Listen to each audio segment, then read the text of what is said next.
Phase க்ளோயிங்காக இருக்கணும், இல்லை பளபளன்னு இருக்கணும், இல்லை கண்ணை சுற்றி கருவளையம் இருக்கக்கூடாது, கண்ணே கிளியராக தெரியணும் அண்ட் கிளியராக இருக்கணும், தாடை நல்லா இருக்கணும், ஃபேஸோட டெட் ஸ்கின்ஸ் எல்லாம் ரிமூவ் ஆகிருக்கணும், மூஞ்சில் முகப்பரு இருக்கக்கூடாது, மங்கு இருக்கக்கூடாது, ரொம்ப பளபளன்னு ஒரு வசீகரமான தோற்றம் இருக்கணுமா? இன்றைக்கி இந்த வீடியோவை பாருங்கள். கண்டிப்பாக நான் அதுக்குன்னு இருக்கிற எக்ஸசைஸ் சொல்லித்தரேன். அதை தவிர ஹரிணி டூஸ் அண்ட் டோன்ட்ஸ் என்ன செய்யணும் செய்யக்கூடாது, அதுக்கு என்ன ஃபுட்டு சாப்பிட்லாம், என்ன மாதிரி ஒரு எக்ஸ்டர்னலாக யூஸ் பண்ணலான்னு சொல்லுவாங்க. ஃபஸ்ட்டு நான் இன்டர்னலாக பண்ண வேண்டியது அண்டு ஃபேஷியல் எக்ஸசைஸ் எல்லாமே சொல்லிடுவேன். எக்ஸ்டர்னலாக என்ன அப்ளை பண்ணணும்னு ஹரிணி சொல்லுவாங்க. ஹரிணி நேச்சுரலாக அவங்களுக்கு அப்ளை பண்ணுறவங்க, ஆல்சோ அவங்க மேக்கப் ஆர்டிஸ்ட், அவங்களுக்கு எல்லாமே இது சம்மந்தமாக எல்லாமே தெரியும். ஸோ ஃபஸ்ட்டு நான் வந்துடுறேன். எல்லாருமே ஃபேஸ் நல்லா இருக்கணும்னு நினைக்கிறீங்க, ஆனால் அதுக்கேற்ற எக்ஸாக்ட் வழிமுறை கொஞ்சம் கொஞ்சம் தெரியாமல் கஷ்டப்பட வேண்டியதாக இருக்குது. நீங்கள் எக்ஸாக்ட் வழிமுறை என்னன்னு கேட்டிங்கன்னா, அகத்தின் அழகு முகத்தில் தெரியும், உள்ளே இருக்கிறது தான். அதாவது நீங்கள் ஒரு அன்பாக, ஒரு ஃப்ரெண்ட்லியாக, ஒரு ஸ்மைலிங்கோட அந்த நேச்சராக இருந்துட்டிங்கன்னா அது உங்களோட உடம்புல டோட்டலாக உள்ளுக்குள்ளே உங்கள் ஹார்ட்டில் உங்களோட இதயத்தில் அப்ளை ஆகி அதுவே ஃபேஸில் வெளியில் வரும். நீங்கள் சும்மா இருந்தால் 30% அழகுன்னு வச்சுக்கோங்க. சிரித்து நல்லா பேசுனீங்கன்னா 95% அழகு. இதே 30% அழகானவங்க உம்முன்னு வெறுப்பு காட்டிகிட்டு இருந்தாங்கன்னா 5% தான் அழகு. அவங்க அழகை உலகத்தில் யாரும் மதிக்க போகிறதில்ல, அவங்க எதுக்குமே ஆக மாட்டாங்க. கடைசி வரைக்கும் அழகு அப்படின்னு நினச்சிட்டு அழகே இல்லாமல் வாழ்க்கையை என்ஜாய் பண்ணாமல் வாழ்க்கையை வாழ தெரியாமல் போய் சேர்ந்துடுறது தான் அவங்களோட வாழ்க்கையாக இருக்கும். தயவு செஞ்சு ஃப்ரெண்ட்லியாக இருக்க பழகிக்கோங்க.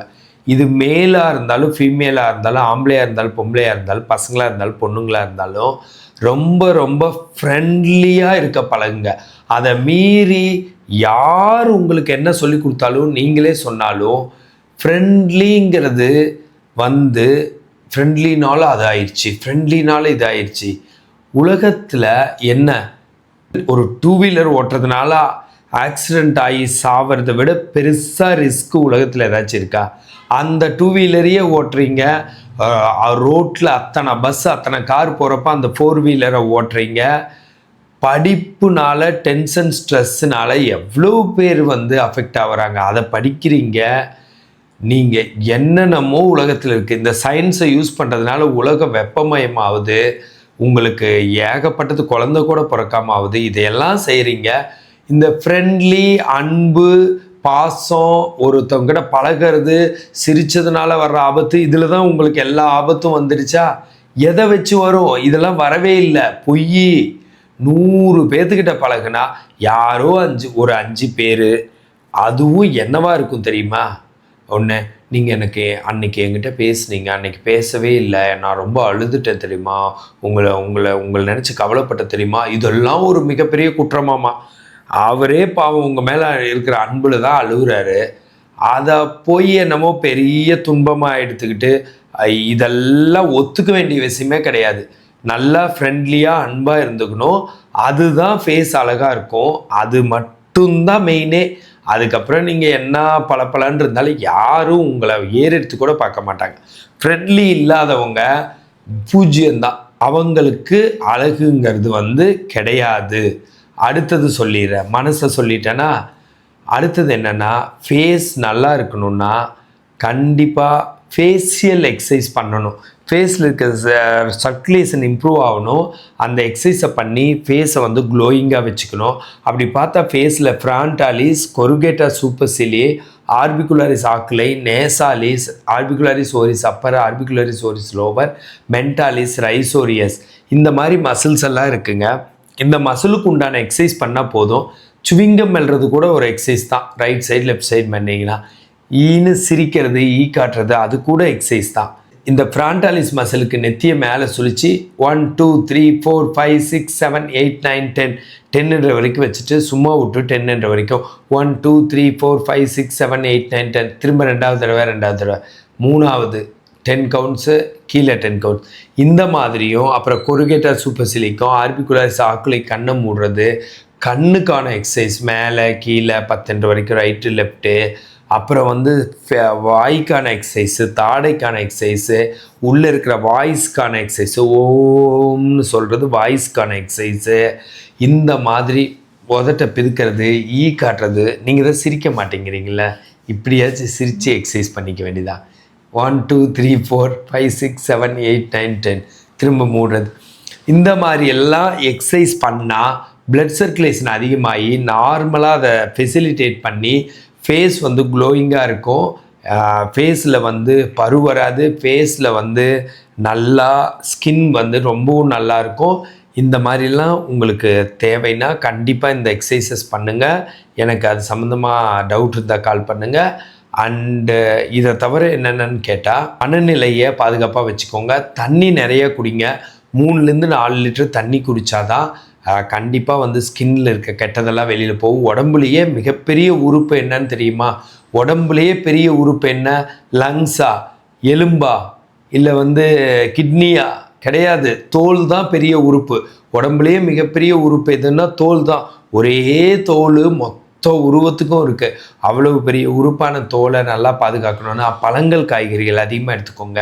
நைட் ஆனால் நிம்மதியாக தூங்க. ரொம்ப வந்து செல்ஃபோன் லேப்டாப்பெல்லாம் ரொம்ப யூஸ் பண்ணாதீங்க. அண்ட் இப்போ இதை பற்றி ஹரிணி சொல்லுவாங்க. ஹாய், நான் ஹரிணி. நான் வந்து மேக்கப் ஆர்டிஸ்ட்டாக இருக்கேன். ஸோ நான் வந்து பார்த்திங்க அப்படின்னா மோஸ்ட்லி வந்துட்டு ஃபேஸுக்கு வந்துட்டு கெமிக்கல் எதுவும் யூஸ் பண்ண மாட்டேன். ஸோ பாத்திங் பவுடராக வந்து பார்த்திங்க அப்படின்னா பாசி பருப்பு, பச்சை பயிறு, அப்புறம் உளுந்து, ஆவாரம்பூ, ரோஸ் பெட்டல்ஸ் இதெல்லாம் வந்துட்டு ஒரு பவுடர் மாதிரி நல்லா நைஸ் பவுடர் மாதிரி அரைச்சிட்டு அதை வந்துட்டு தண்ணியில் மிக்ஸ் பண்ணி நான் வந்துட்டு குளிக்கிறது, ஃபேஸுக்கு, உடம்புக்கு இதெல்லாம் வந்துட்டு ஸ்க்ரப் மாதிரி யூஸ் பண்ணிப்பேன். அப்புறம் நம்ம ஈவினிங் வெளியே போயிட்டு வர இல்லைங்களா, சன்னில் எக்ஸ்போஸ் ஆகும்போது ஃபேஸ்லாம் டஸ்ட்லாம் இருந்துச்சு அப்படின்னா வந்துட்டு வீட்டுக்கு வந்த உடனே அந்த பவுடரில் வந்துட்டு நான் ஸ்க்ரப் பண்ணிப்பேன். ஸ்க்ரப் பண்ணதுக்கப்புறம் வந்துட்டு ஐஸ் ஃபேஷியல் பண்ணுவோம். ஐஸ் ஃபேஷியல் பண்ணிங்க அப்படின்னா வந்துட்டு உங்களுக்கு வந்துட்டு நல்லா பிளட் சர்க்குலேஷன்ஸ்லாம் அதிகமாக வரும். ஸோ அப்போ வந்துட்டு நீங்கள் யூஸ் பண்ணிங்க அப்படின்னா நல்லா ஃபேஸ் வந்து பிரைட் ஆகும். நான் வந்து என்னோட மேக்கப் ஆர்டிஸ்டில் அந்த ஃபீல்ட்லேயே வந்து பார்த்திங்க அப்படின்னா மேக்கப் பண்ணுறதுக்கு முன்னாடியே வந்துட்டு உங்களுக்கு ஃபேஷியல்லாம் பண்ணலை அப்படின்னா ஃபஸ்ட்டு வந்துட்டு இந்த ஐஸ் ஃபேஷியல் தான் நாங்கள் சொல்லுவோம். ஏன்னா அது பண்ணால் வந்துட்டு மேக்கப் பண்ணும்போது வந்துட்டு இன்னும் வந்துட்டு என்ஹான்ஸாக தெரியும். அதனால ஸோ இது வந்து பார்த்திங்கன்னா நம்ம வெளியே பண்ணுறது. ஸோ இன்டேக்காக எடுக்கிறது என்ன எடுத்துக்கலாம் அப்படின்னு பார்த்திங்க அப்படின்னா நம்ம வந்துட்டு ஜூஸ் அந்த மாதிரி எடுத்துக்கலாம். ஏபிசி இல்லை அப்படி ஏபிசியே நம்ம டெய்லி எடுத்தோம் அப்படின்னா கொஞ்சம் வெயிட் லாஸ் ஆகும். ஸோ வந்துட்டு அதெல்லாம் ஒரே விஷயத்தை நம்ம பண்ணுறதுனால வந்து நமக்கு ஒரு மாதிரி கஷ்டமாக இருக்கும். ஸோ நம்ம வந்துட்டு வேறையாக கூட நம்ம டிஃப்ரெண்ட்டாக ட்ரை பண்ணலாம். ஒன்று வந்துட்டு ஆப்பிள், கேரட்டு, இல்லை பீட்ரூட்டு, இல்லை ஆம்லா, அப்புறம் வெள்ளரிக்காய், பப்பாயா, சீசனுக்கு ஏற்ற மாதிரி கூட நம்ம மாற்றிக்கலாம். இந்த மாதிரி நீங்கள் பண்ணும்போது வந்து பார்த்திங்க அப்படின்னா உங்களோட ஃபேஸ் வந்துட்டு நேச்சுரலாக வந்துட்டு அழகாக இருக்கும். நீங்கள் எதுவுமே பண்ண தேவையே இல்லை. நீங்கள் எந்த கெமிக்கல் ப்ராடக்ட்டுமே யூஸ் பண்ண தேவையில்லை. நீங்கள் இந்த மாதிரி பார்லரில் போய் ஃபேஷியல் அதெல்லாம் வந்து நீங்கள் பண்ண வேண்டாம். ஃப்ரூட்ஸ் வச்சே வந்து நம்ம வந்துட்டு ஃப்ரூட் ஃபேஷியலு அந்த மாதிரி நீங்கள் பண்ணாலே உங்களுக்கு வந்துட்டு ஸ்கின் டேமேஜ் ஆகாது. இந்த ப்ளீச்சிங்கு, ஃபேஷியல்லாம் பண்ணும்போது வந்துட்டு உங்களோட ஸ்கின் வந்துட்டு நல்லா டேமேஜ் ஆகும். ஸோ அதனால் அதெல்லாம் பண்ணாமல் இருந்தீங்கனாலே உங்களுக்கு ஆன்டி ஏஜிங் க்ரீம் எதுவுமே நீங்கள் போட தேவையில்லை. ஸோ நார்மலாகவே உங்களுக்கு லுக் வைஸ் நல்லாவே இருக்கும். எஸ், அவங்க சொன்ன அந்த ஐஸ் என்னன்னா, ஐஸை ஃப்ரிட்ஜில் இருக்கிற ஐஸ் எடுத்து ஃபேஸில் 10லேருந்து 5 நிமிஷமோ இல்லை 20 நிமிஷமோ வைக்கிறது. துணியில் வச்சு எடுக்கிறது. பிளட் சர்க்குலேஷன் அதிகமாகுது. அதே மாதிரி ஏபிசின்னா என்னன்னு கேட்டால் ஆப்பிள், பீட்ரூட், கேரட் இதெல்லாம். ஸோ இதெல்லாம் பண்ணி நல்லா சாப்பிட்டு நல்லா மகிழ்ச்சியாக இருங்க. வாழ்க்கையை ஃபன் பண்ணி வைப் பண்ணுங்க. எல்லாமே முக்கியம்தான். மேக்கப் ஆர்டிஸ்ட் முக்கியம்தான். ஆனால் இன்டர்னலாகவும் எடுத்துக்கிட்டு எக்ஸ்டர்னலாகவும் நீங்கள் கெமிக்கல் இல்லாத ப்ராடக்டை மேக்கப் ஆர்டிஸ்ட்டை போட்டுட்டிங்கன்னா ரொம்ப அழகாக டெய்லி வந்துட்டு நம்மளால வந்துட்டு அந்த மேக்கப் போடவே முடியாது கெமிக்கலில். ஸோ வந்து நம்ம ஏதாவது ஒரு ஃபங்க்ஷனு, ஒரு பிக் டே அந்த மாதிரி நம்ம யூஸ் பண்ணலாம். ஸோ ரெகுலராக யூஸ் பண்ணுறதுக்கு வந்து பார்த்திங்க அப்படின்னா நம்ம நேச்சுரலாக போகிறது நமக்கு நல்லா இருக்கும் இல்லைங்களா? ஆமாம். இந்த மாதிரி ஹெல்த் டிப்ஸ் வேணா என்னை ஃபாலோ பண்ணுங்கள். இந்த மாதிரி ஃபிசியோதெரப்பி ரிலேட்டட் கன்சல்டேஷன் வேணா எனக்கு கால் பண்ணுங்கள். ஃபிசியோதெரபிஸ்ட் நல்ல ஆப்பர்ச்சுனிட்டிஸ் வேணா எனக்கு கால் பண்ணுங்கள். This is Prakash, physiotherapist. I am Harini, makeup artist. Thank you.